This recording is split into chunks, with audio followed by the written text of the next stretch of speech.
रंग दूनु गाल में लगेबो ढोरे के नीचा पीछे कान सटेबो रंग दूनु गाल में लगेबो रंग दूनु गाल में लगेबो होली में छोड़ी एबो तोरा घरे करबोगे जीत पलंग के तोरे करबोगे जीत पलंग के तोरे होली में छोरी अबो तोरा घर करबोगे चित पलंग के तोरे छोड़बो ने तोरा धरबोगे कोरा होली के मजा पूरा उठेबो ढोरे ही के नीचा पीछे कार सटेबो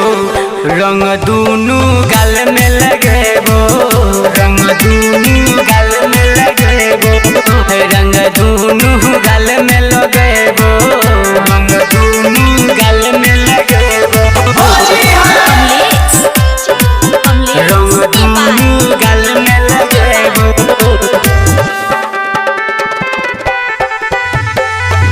रंग दूनु गाल में लगेबो लाल गुलाल रंग डालबोगे अंगे अंगे ये तोगे बेसी माजा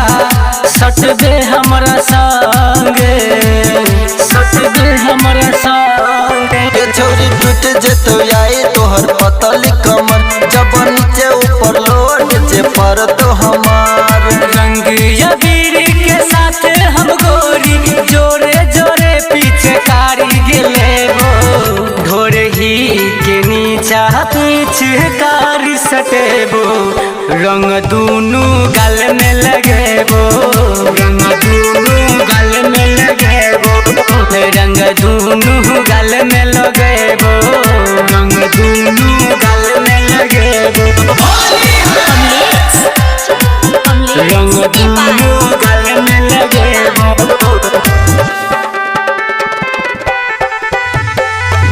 रंग दूनु गाल में लगेबो लगवा दे थोरे थोरे मना कर नहीं भोरे भोरे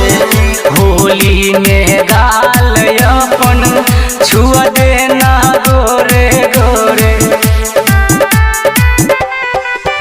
छोरी रंग देना गाल लके लाल गुलाल जदि करबे मना जे हम करबो बवाल शिवनाथ शिव कुमार के साथ भोरे भोरे तोरा घरे हम एबो डोरी के नीचा पीछे कारी सटेबो रंग दोनों गाल में